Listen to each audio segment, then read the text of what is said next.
పిల్లలు 10th class అయిపోగానే ఇంటర్మీడియట్కి వచ్చి సంస్కృతం తీసుకుంటారు సెకండ్ లాంగ్వేజ్ మీద. చాలామంది భయపడుతుంటారు. సంస్కృతం అంటే అబ్బో నాకు ఫెయిల్ అయితేనేమో ఇన్ని మార్కులు వస్తే రావు, మెరిట్ వస్తే రాదు అని చెప్పి భయపడుతుంటారు. అట్లా భయపడాల్సినటువంటి అవసరం ఏం లేదు. దాదాపు ఇప్పుడు మీరు అందరు చదువుతూనే ఉన్నారు. మీకు సంస్కృతం ఎలా అనిపిస్తుంది? ఈజీగా ఉందా లేదా? అంటే చదివే విధానాన్ని బట్టి ఉంటుంది. చదివేది మీరే కాబట్టి అది ఎలా చదివితే ఎన్ని మార్కులు వస్తాయనే విషయాన్ని మీకు నేను ఇప్పుడు ఎక్స్ప్లెయిన్ చేస్తాను. టోటల్గా మన క్వశ్చన్ పేపర్ 16 బిట్లు ఉంటుంది. అంటే కేవలం పాస్ కావాలి అనుకున్న వాళ్ళు అన్ని చదవాల్సిన అవసరం లేదు. ఎందుకంటే అన్నీ వచ్చినాయి రాని అన్ని చదివి ఫెయిల్ అయ్యే కంటే నీకు వచ్చినాయి, నీకు నచ్చినాయి, నువ్వు మెచ్చినాయి బిట్లు చదివి పాస్ అవ్వడం చాలు. అర్థమైందా? కాబట్టి నువ్వు అనుకున్నటువంటి యొక్క ఏవైతే నీకు నచ్చిన బిట్స్ ఉంటే అవి ఈజీ బిట్స్ చదివి దాంట్లో నువ్వు పాస్ అయిపోవచ్చు.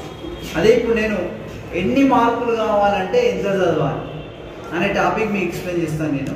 చూడండి, మీరు మనం రొట్టె చేసేటప్పుడు ఇంత పెద్ద రొట్టె కావాలంటే అంత మట్టుకే పిండి అరేంజ్ చేస్తాం, ఇంత పెద్ద రొట్టె కావాలంటే అంత మట్టుకే పిండి అరేంజ్ చేస్తాం. అట్లానే ఇన్ని మార్కులు కావాలంటే ఇంతవరకు చదవాలి, ఇన్ని మార్కులు కావాలంటే ఇంతవరకు చదవాలి అనే విషయాన్ని మీకు నేను ఎక్స్ప్లెయిన్ చేస్తాను. జాగ్రత్తగా వినండి. ఫస్ట్ మనం చదవాల్సింది ఈజీ వేలో ఉన్నటువంటి ఒక బిట్స్ మీకు చెప్తాను, జాగ్రత్తగా వినండి. ఫస్ట్ ఏం చేయాలంటే మనం 16th బిట్ తీసుకోవాలి. 16th బిట్లో ఏముంటాయంటే అనువాదాలు ఉంటాయి. ఏముంటాయంటే అనువాద మీకు ఎగ్జామ్ లో ఎలా ఇస్తాడు, ఏ లాంగ్వేజ్ ఇస్తాడు? ఇంగ్లీష్. దాన్ని ఎలా రాయాలి? అనువాదాలు మొత్తం ఎన్ని ఉన్నాయి? అన్ని చదవాలి. ఎన్ని అవుతున్నాయో అవన్నీ చదవాలి. All, please read all. అన్ని చదవాలి. దేని గురించి? 5 మార్క్స్ గురించి. దేని గురించి అమ్మా? 5 మార్క్స్. అనువాదాలు చదివితే 5 మార్కులు వస్తాయి. ఆ తర్వాత సెకండ్ నెక్స్ట్ స్టెప్ లో చదవాలంటే ఏం చదవాలనే విషయాన్ని మనం గమనించాలి. అంటే ఏం చదవాలి చెప్పండి? సందులు చదవాలి. 12th బిట్, 13th బిట్ సందులు చదవాల్సి ఉంటుంది. ఇవి మనం సందుల విషయానికి వస్తే సందయ ఇవి ఎన్ని? 1, 2, 3, 6 చదివితే మీకు ఈజీ ఉంటుందని చెప్పాను. ఆ లెక్కనే చదివితే మనకి ఎన్ని మార్కులు వస్తాయి? ఇలా అంటే విడదీయం. ఫస్ట్ 12th బిట్ లో కల్పించి విడదీసి పేరు రాయమంటాడు. మనం ఏం చేయాలి? విడదీయాలి, పేరు రాయాలి. విడదీసుడికి ఒకటి, పేరు రాసేందుకు ఒకటి. ఇట్లా మొదటి బిట్లో 8 వస్తాయి. ఇక్కడ మనకు కలిపి పేరు రాయమంటాడు. కలిపి పేరు రాస్తే కలిపేందుకు ఒకటి, విడదీసినందుకు ఒకటి. ఇట్లా మనకు ఇక్కడ కూడా 8 మార్కులు వస్తాయి. అంటే ఒకే దెబ్బకు 2 బిట్లు అన్నట్టు ఒక్కసారి చదువుకుంటే సందులో మనకి ఎన్ని మార్కులు వస్తే? 16 మార్కులు వస్తాయి. చూడండి, టోటల్ మన సబ్జెక్ట్ పాస్ కావడానికి 35 మార్క్స్ సరిపోతుంది. పాస్ కావాలంటే 35 నియర్లీ దాదాపు సగం మార్కుల వరకు సందులకే ఉన్నాయి. అంటే ఈ ఒక్క బిట్టే మనం పాస్ అయ్యే మార్కులలో సగాన్ని స్కోర్ చేస్తున్నాం, అవునా లేదా? అందుకని ఫస్ట్ మనం పాస్ అయ్యేటువంటి చదువుకోవాలి. ఏ బిట్లు అయితే తీసుకుందో వాటిని మనం ఏ బిట్లు అయితే మనం స్కోర్ చేస్తామో వాటిని బాగా చదువుకోవాలి. నెక్స్ట్ బిట్కి వచ్చేసరికి ఏంటంటే ఇక్కడ ఉపవాచకం చాలా ఈజీ. ఏంటి? ఉపవాచకం. ఉపవాచకంలో ఏం చదువుకోవాలి? 1వ పాఠం, 2వ పాఠం, 3వ పాఠం, 4వ పాఠం. ఈచ్ వన్ లెసన్ ఎన్ని ఉన్నాయమ్మా? 2 క్వశ్చన్స్. అప్పుడు చిన్నవి. ఎన్ని క్వశ్చన్స్ ఉన్నాయి? 8 క్వశ్చన్స్ అయినాయి. వీటికి వచ్చే మార్కులు ఎంత తెలుసా? 8 మార్కులు. 8 ఇచ్చేస్తే అలాగే మనం 4 8 మార్కులు వచ్చేస్తాయి. Easy question. మీకు తెలుసా ఆల్రెడీ సుమది అది చదువుకున్న చంద్రముఖి ఇలాంటివి చదివాం కదా, అది ఒకసారి చూసుకోండి. దాని తర్వాత ఇప్పుడు నెక్స్ట్ సెకండ్ బిట్ పద్య భాగానికి వస్తే ఎస్ఏ ఆన్సర్స్ ఉంటాయి. ఎస్ఏ నిబంధన సమాధానం. ఎస్ఏ ఆన్సర్స్ లో ఏమేమి పాఠాలు చదవాలనుకున్నాం మనం చెప్పండి? 2వది, 3వది. 2వది ఏంటిది? రామో విజ్ఞాన ధర్మ. 3వది లక్ష్య సిద్ధి. ఇంత ఏదైనా ఒకటి గ్యారంటీ ఫస్ట్ స్టెప్ లోనే ఫస్ట్ ముందే ఉంటుంది క్వశ్చన్ ఈ బిట్కి సంబంధించిన దాంట్లో. అది మీరు సెలెక్ట్ చేసుకుని రాసుకోవాలి. దానికి మనకు 6 మార్కులు. దాని తర్వాత థర్డ్ బిట్ లో గద్య భాగానికి వస్తే ఎస్ఏ ఆన్సర్. గద్య భాగం ఎస్ఏ ఆన్సర్ కూడా 1వది, 2వది చదువుకోవాలి. ఏంటిది? తర్వాత పక్క దీనికి 6 మార్కులు వచ్చేస్తుంది. అంటే ఇప్పుడు ఎన్ని వచ్చినాయేమో ఇక్కడ 20, 26, 31 మొత్తం ఎన్ని 41 పాస్ కావాలనుకున్న వాళ్ళు యూజ్ అవుతే చాలు. ఎన్ని బిట్లమ్మా 1 2 3 4 5 ఇలా నేను 41 చాలు సార్ నీ పాస్ అయితే తప్ప అందుకన్నా నాకు ఏమవుతుంది ఎక్కువైతే తింటే నాకు ఎక్కువైతే అన్నట్టుగా మార్కులు ఎక్కువైతే అనుకుంటే ఇక్కడ వరకు చదివి సరిపోతుంది. హార్డ్ అనిపిస్తే ఈజీనో చదవడానికి ఈజీ ఉన్నాయి కదా. ఇంతకంటే నాకు కొంచెం ముందు పోవాలి సార్ ఇంకొంచెం మంచి మార్కులు రావాలనుకుంటుంది ఏంటంటే నెక్స్ట్ ఇగో ఏంటి 9th బిట్ పద్య భాగం very short answers please read all lessons for 5 marks. And 10th bit గద్య భాగం very short answers all lessons చదవాలి ఫర్ 5 marks. అర్థమైందా? ఇవి 5 మార్కులు వస్తాయి. ఇక దీనికి ఇంకోటి మీకు యాడ్ చేస్తున్నా ఏంటంటే easy 11th bit paragraph question or passage questions అవి ఉన్నాయి మనకు మొత్తం చదవాలి. అందులో ఏదో ఒకటి వస్తుంది దానికి కూడా మనకు 5 మార్క్స్ వస్తాయి. అంటే ఈ 15 దీనికి యాడ్ చేసుకోండి ఎంత వస్తాయి 15 అంటే 56 మార్క్స్ వస్తాయి. చూసారా 56 కొంచెం ముందడి పోతే 56 వస్తుంది 56 కొంచెం ఈ జ్ఞాపకం 41 మార్క్ వస్తుంది పాస్ అయిపోతాం. ఇది కొంచెం ముందుకు వస్తే ఏమైతుంది ఇంకొంచెం ఈజీగా ఇది కూడా 56 మార్కులు వచ్చేస్తాయి. అంటే పిండి కొద్ది రొట్టె నువ్వు ఎంత చదివితే 10 మార్కులు వస్తాయి. అది కూడా మీకు ఈజీ వేలో చెప్తున్నాను. మెరిట్ స్టూడెంట్స్ కూడా please you follow this. A bit చదివితే మనం పాస్ అవుతాం మెరిట్ వస్తుంది అనే విషయాన్ని కూడా మనం అంటే ఈజీ వాటిని మొదలు తీసుకుంటే హార్డ్ వాటిని తర్వాత టైం తీసుకొని చదువుకోవచ్చు. మరి హార్డ్ శబ్దాలంటే చాలా మంది హార్డ్గా ఫీల్ అవుతారు. ఆ శబ్దం నాకు రాదు కాబట్టి అది చదువుతా రామ రామ రామ రామ రామ అనుకుంటుంటే అసలు మొదటి అన్ని 16 బిట్లలో ఒక బిట్ చదివితే మిగతా అన్ని రానే రావు. అదేందా? అందుకని మీరు ఏం చేయాలి ఫస్ట్ ఈజీ బిట్ చదువుతాడు నీకు కూడా ఏమనిపిస్తుంది ఇట్లా మార్క్స్ స్కోరింగ్ కనపడుతుంది. నేను కూడా పాస్ అయితే నాకు మంచి మెరిట్ మార్క్స్ వస్తాయి అర్థమైతే లేదా ఇట్లా ఉంటుంది.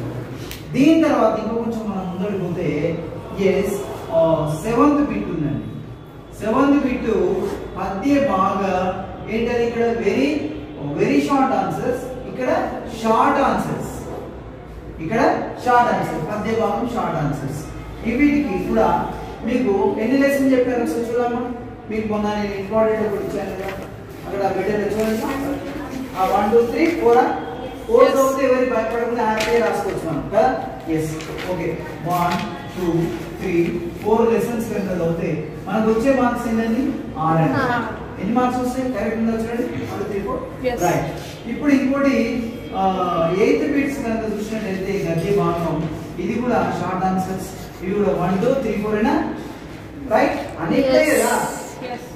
కాబట్టి ఇవి ఎన్ని 6 మార్క్స్ మొత్తం ఇవి 12 కూడా దాన్ని కలపండి ఎన్ని అయితే 12 అంటే ఇక్కడ చూడండి 6 7 8 ఎన్నమ్మా 68 అంతేనా 68 మార్క్స్ వచ్చింది. అంటే కొంచెం పెరిగింది. అంటే నువ్వు కొంచెం ముందుకు చదివితే ఇంకా కొంచెం ముందుకు చదివితే ఏమైతుంది ఈ 68 కూడా మనం పొందే అవకాశం ఉంటుంది. ఇలా ఇంకా మిగిలిన బిట్స్ ఏమున్నాయి మనం చూడండి అవునండి 1 2 3 4 5 6 7 8 9 10 11 వచ్చేసి ఇప్పుడు సందర్భాలు చూద్దాం. 5th బిట్ పద్య భాగ సందర్భ ఏంటండి పద్య భాగ సందర్భాలు. ఇవి ఏం చెప్పాను నేను ఎస్ఏ ఎలా ఉంటుందో సందర్భాలు కూడా దాదాపు వాళ్ళ నుంచే ఉంటాయి. మనం అయినప్పుడు ఎస్ఏ చదివేటప్పుడే సందర్భాలు చదువుకుంటే అయిపోతుంది. స్టోరీ చదివేటప్పుడే సందర్భాలు చదువుకుంటే అయిపోతుంది. రెండు అంటే పద్య భాగం నుంచి ఎళ్ళకెళ్ళామా 2వ పాఠం 3వ పాఠం ఎన్ని సందర్భాలు ఉన్నాయి ఇలా 3 కూడా 6 ఉంటాయి. 6కి ఇవి చదువుకుంటే డెఫినెట్ గా 2 వచ్చేస్తాయి. 2 కూడా 6 మార్క్స్ ఖచ్చితంగా వస్తాయమ్మా. ఇది ఒకటి. నెక్స్ట్ 6th బిట్ చూడండి ఇది గద్య భాగం సందర్భ ఏంటమ్మా గద్య భాగ సందర్భ రైట్. ఇది కూడా ఏ లెసన్ ఇది 1 2 వస్తాయి అలాగే చెప్పాను కదా. ఎస్ కాబట్టి ఈ 1 2 ఇలాగే కూడా మనకు 6 మార్క్స్ వచ్చేస్తాయి. మొత్తం ఇవి కూడా మనం 12 దీని కలిపి ఎంత వచ్చాయమ్మా 80 మార్క్స్ వచ్చామా చూసారా.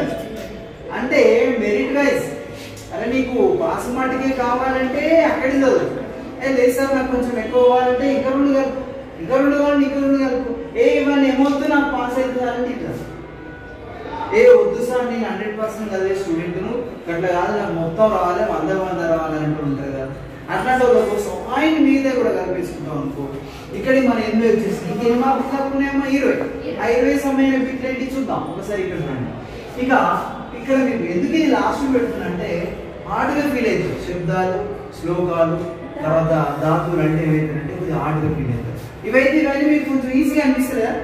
ఇక్కడ ఈజీ ఏమండి, ఇక్కడ మనం బండి మీద వెహికల్ మీద రోడ్ మీద పోతాం, ఇక్కడ చిన్న స్పీడ్ బ్రేకర్ ఈజీ దాటి ఇది దాటిన వాటి ఇంకోటి ఈజీ దాటొచ్చు, అలవాటు అయితే అంటారు కొంచెం ఎత్తు దాడతాం, మళ్ళీ కొంచెం ఇంకో పోయి పెద్ద పిడిచేదాడు అట్లా లేదా. అట్లనే కొంచెం ఈజీ నుంచి మళ్ళీ మెల్లమెల్ల ఏమొచ్చేసినా అన్ని ఈజీ అంటే ఆడుకొస్తున్నాం.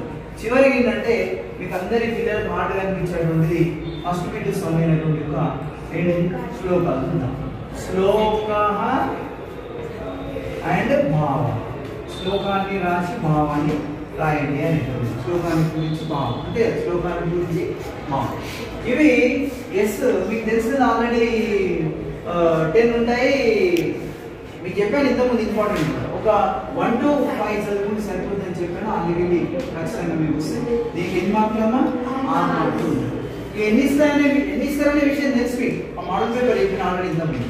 ఓకే, ఈ 6 మార్క్స్. దీని తర్వాత ఇక చూద్దాం చాలా హార్డ్గా ఫీల్ అయ్యేటువంటి ఒక బిట్టు శబ్దాల బిట్. ఏ బిట్ ఉందమ్మా? 14 15 చూడండి. శబ్దాలు 14 yes కరెక్ట్ ఉంది చూడండి. Model paper yes sir model paper చూడండి. ఎన్నో బిట్? 14 బిట్ లో శబ్ద రూపం ఉంటది. శబ్ద రూపాన్ని శబ్ద రూపాన్ని ఇది మనం ఏమేమి చదవాలన్నా వాళ్ళు ఎగ్జామ్ లో 3 ఇస్తారు, 3 ఇస్తారని చెప్పాను. అందుకని మనం ఏమైనా 3 చదువుకుంటే రాయడానికి ఆస్కారం ఉంటుంది. ఏం చెప్పాను మిమ్మల్ని? పుల్లింగాలు చదవండి, స్త్రీలింగ ఉంటాయి కాబట్టి అదే తర్వాత స్త్రీలింగం ఉన్నా ఇది కూడా మీకు 2 రాస్తే 8 మార్కులు వచ్చేస్తాయి పోయింది. ఇకపోతే ఇక్కడ గమ్మత్ ఏంటంటే శబ్దాల ఆటగా ఫీల్ అయినటువంటి వాళ్ళు 100 మార్కులలో 8 మార్కులు పోతే మిగతా 92 రాయగలుగుతాం కదా. సరే ధాతువులు వేసిస్తారు రాయగలుగుతాం అంటారు కదా, ధాతువులు వచ్చిందే కదా రాస్తామంటారు. మరి శబ్దాలు పెద్ద ఎవరైనా ఉంటే ఏమవుతుంది మార్క్స్ పెద్ద మాకు ఏమవుద్దు అనుకునే ఉంటే ఆ 8 కూడా మీకు 92 గ్యారెంటీ వస్తాయి. 2 మిస్టేక్స్ అన్ని 90 పక్క వస్తాయి. వస్తారా అండి? వస్తారా? అది కాబట్టి ఇప్పుడు ఏం చేద్దామంటే 15th బిట్ ఏంటిదమ్మా? ధాతు రూపాన్ని. కరెక్టేనా? ధాతు రూపాన్ని ధాతు రూపాలు తీసుకున్నాం. అమ్మా ఇక్కడ మనం ఏమేమి చదవాలనుకున్నాము? 5 కాలాలు ఏ ఓడైనా రావచ్చు. మనకి ఇచ్చిన దాంట్లో 82 పేజ్ బాగా ప్రిపేర్ అవ్వాలని చెప్పాను. పటలు గట్టిగా పట్టుకొని అన్ని మీకు పట్టు దొరుకుతుందని చెప్పాను. మార్కుల మీద కూడా మంచి లాంగ్వేజ్ మీద పట్టు దొరుకుతుంది, పట్టుకుంటే మార్కుల మీద కూడా పట్టు దొరుకుతుంది, ఎగ్జామ్ మీద కూడా పట్టు దొరుకుతుంది. అందుకని బాగా పట్టును బాగా ప్రాక్టీస్ పడడానికి ఒకటి, పడిషన్తో ఒకటి, అప్పటికప్పుడు ఒకటి, ఈ 3 బాగా ప్రాక్టీస్ చేస్తే ఖచ్చితంగా సరిపోదు. విన్నారు మీకు చెప్పాను ఆల్రెడీ ఇంపార్టెంట్ ఎప్పుడు చెప్పాను. అంటే ఇక్కడ ఏం ప్రిపేర్ అవ్వాలి మనం? ఎస్ అంతేనా? ఎస్ తర్వాత ఏంటిది? తర్వాత వీటికి ఎన్ని మార్కులు అమ్మా? 12 నుండి 20 మొత్తం ఎన్ని వచ్చాయి? 100 మార్క్స్ వచ్చేసి 100 మార్క్స్. ఈ విధంగా మనం ఎంత రాస్తే అంత మార్క్స్ పెడతాయి, ఎంత రాస్తే అంత. ఎన్ని మెట్లు ఎక్కితే అన్ని ఫ్లోర్స్ ఎక్కుతాం.